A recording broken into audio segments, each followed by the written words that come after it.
21. Parker DeVood crept through the sudden stillness. He had sheltered in the access crawlway during the combat that had unexpectedly engulfed his dropship. Not that it was much of a dropship anymore, he thought, or that it was even his anymore. He wasn't quite sure why he had been in the crawlway between the flight deck and the main cargo area, but something had driven him there early in the evening. Perhaps he thought it was his unwillingness to participate in the Fost Brank scheme to eliminate Takuda and the other Dest members. The whole thing had seemed like a good idea when they'd first talked it out, but the more he thought about it, the less he wanted any part of it. He didn't care, one way or the other, who was to be the leader of their little society, but he couldn't accept violence as the means of choosing that person. Vost's idea of putting it to a vote was a good one, though DeVood wasn't quite sure whom he'd vote for if it came to that. Vost had a lot of good ideas, but Takuda seemed an honorable man. Now DeVood lay in the access passage listening for the sounds that would tell him what was going on. He'd heard the roar of the jump jets when the mechs had fired them in the cargo hold. The shock had been enough to make the derelict hulk of the dropship tremble from top to bottom. Then had come a series of explosions from outside as well. Now there was silence. He strained to hear any sound of movement. When no one came, he continued to crawl toward the emergency lighting panel access port that hung at the end of the passage. With his hand resting on the switches, DeVood paused for a moment, wondering if it was a good idea to illuminate the scene. He didn't know the situation, and light might just exacerbate an already potential disaster. He held his breath and threw the switches. The soft blue-green emergency lights flooded from the backup illumination panels. Carefully raising his head, DeVood scanned the cargo hold, but the lingering skeins of gossamer smoke gently eddying in the air made it hard to see much. That the cargo hold was a jumble of twisted frames and broken spars confused him at first. Smoking bales of unidentifiable debris were scattered across the deck and piled around the two mechs that still stood forlornly against the rear bulkhead. DeVood stared at the mechs, trying to figure out what made them suddenly look different when they'd always looked identical to him. Perhaps, he thought, it was only because he was viewing them from the new angle. Then something moving on the deck drew his attention. He studied the area, trying to catch it again. Then he saw it. It was a man crawling ever so slowly across the metal plating. He was leaving a distinct trail of something dark and light behind him. DeVood felt his stomach rise in his mouth, the bitter taste of his own gorge pressing against his teeth. The black trail was blood. Light stuff was the man's entrails. Another man bent over the crawling figure. DeVood saw that he, like the wounded man, was dressed from head to foot in black. Then he noticed other black-draped figures picking their way through the rubble. The Dest team held the cargo area. Takuda straightened up from his position over Roland Dupe. There wasn't much he could do for him, even with the advanced medical systems they had with them. Dupe had been climbing one of the mechs, using a grapple rod to reach a delicate arm joint or perhaps a jet propulsion unit that gave the mech its jump capability.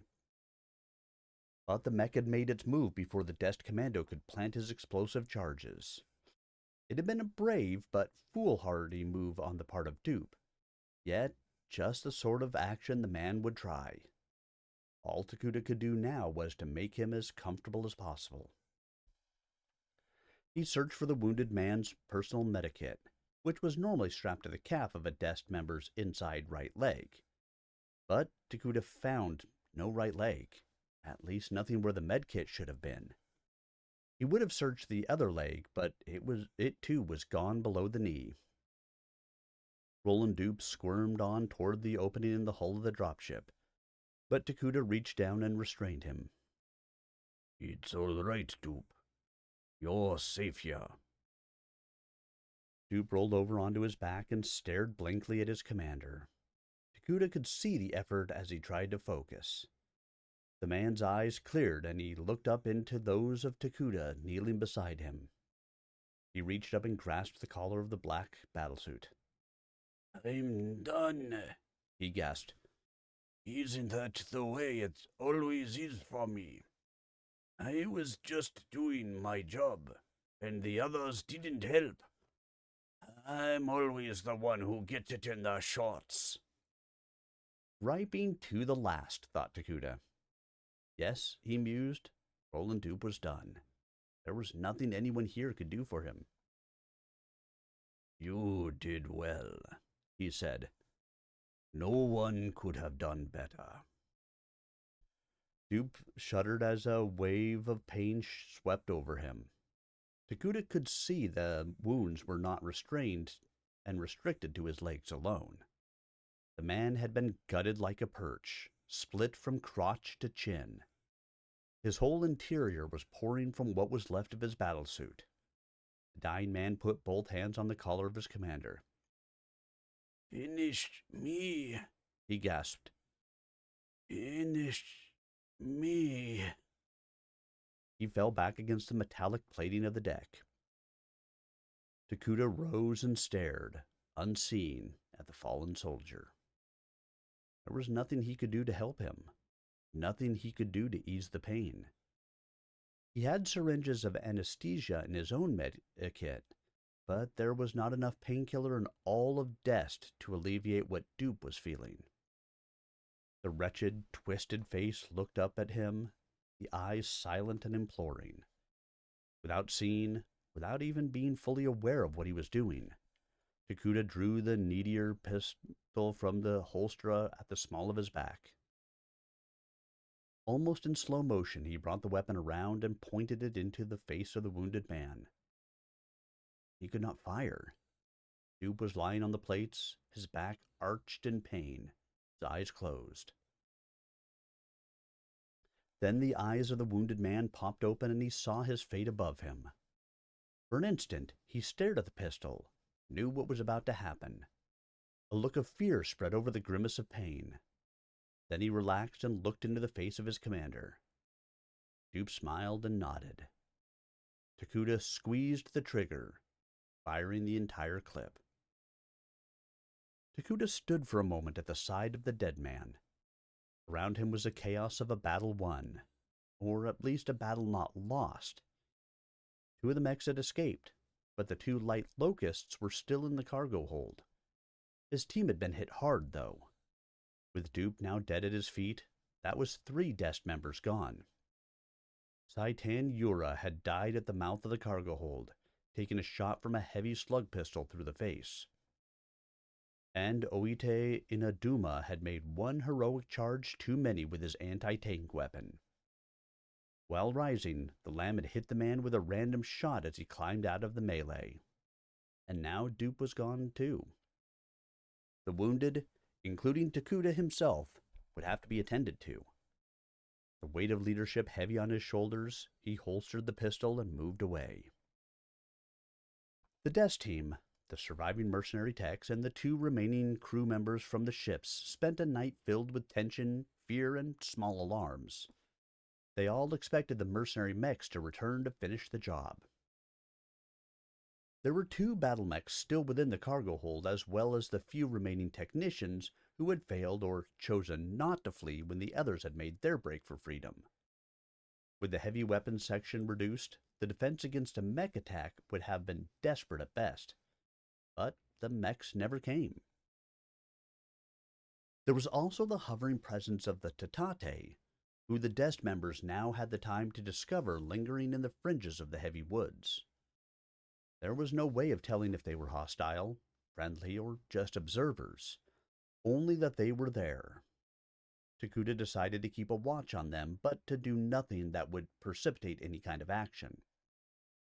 The Tatate were still there when the first faint rays of the morning sun broke over the tops of the eastern trees. It promised to be a fine day, with only a few puffy clouds from the front that had moved through the area.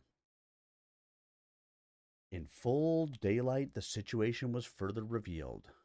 Takuda still had 9 Dest members, but those 3 were wounded. Dana Lost, Wallenhorg, and himself. Mark Jacobs and Parker DeVoot of the ship's crew were still around, but Dakuda didn't know how valuable they would be. Of the mercenaries, only Holly Goodall was uninjured. Now there, thought Dakuda, was an enigma. Goodall had warned them of the impending combat, and she had, by the evidence, taken care of one of the mech pilots. The shattered cockpit of the Locust bore mute testimony to that, but he was not sure of her status now. 2 technicians had also remained behind, but both might have escaped with the others had they not been wounded. Sagiri Johnson, the chief tech, and, like Goodall, one of those who had passed the warning, had been injured by the jump jet blast of one of the departing mechs. Underos Yapudi carried a wound from the laser rifle in his right arm. Although how he had come by it was a mystery, he might have been hit by a random burst from either the Death Team or the fleeing mercenaries, although Dakuda had a tendency to discount random shots by his people. Death members did not take random shots. The major task before him now was to remove the 2 Locusts from the dropship. If the mercenaries decided to come back and finish the job, the Death Team would need their own mechs. The Locusts were not as powerful as either the Panther or the Lamb, but they could hold their own against the Javelin. Working together, they could also provide a good fight for the Panther. The lasers had some range, and the speed enjoyed by the light mechs could keep them relatively safe until it came to a showdown. But first, Dakuda would have to get them out of the ship. Goodall proposed that someone among the survivors be trained to operate the Locust. Though all the DEST members were qualified as mech pilots, putting one of them into the cockpit would reduce the already strained fabric of the team. It would have to be someone else. Mark Jacobs became the volunteer. Dakuda wasn't quite sure how that happened, but suddenly the little chief engineer was crawling into the Locust's cockpit. Another enigma, thought Dakuda. The Teledyne's engineer had been more like a non-person to Dakuda thus far. Jacobs had been polite and competent enough aboard the Teledyne, but had simply faded into the background since the crash. Now he was volunteering to pilot a mech. Dakuda had no way of knowing that Jacobs' background included more than jump ship engineering. In his youth, the man had been trained as a mech pilot by his father, but Jacobs' dream of becoming a mech warrior died when his father's lance was destroyed in a long-forgotten battle. The sudden resurgence of the long-buried dream had propelled him, almost involuntarily, into the cockpit of the Locust. He didn't even seem to mind that they had to scrape the remains of Collis Brank off the inside of the cockpit and out of the neurohelmet. By the end of the day, the debris had been cleared from the legs of the Locust, and they were clear to move to the opening in the hull. Jacobs was all ready to pilot the Locust out of the cargo hold, but Dakuda would not allow it. Even a DEST member without a neurohelmet would be a better pilot than Jacobs, he decided. The engineer gave up his position to Sean Arsenault with a disgruntled look, but Dakuda permitted him to ride inside the shattered ogive for the experience. Holly Goodall went first in her Locust, talking through the process out loud. She moved slowly, carefully planting the feet of the Locust on the deck of the dropship. Goodall paused at the mouth of the gaping rent in the skin of the ship. The opening was big enough for an experienced pilot to maneuver without difficulty, but Arsenault was not an experienced pilot. Goodall talked herself through the opening, planning to talk Sean through his in turn. That way he would have heard the instructions twice.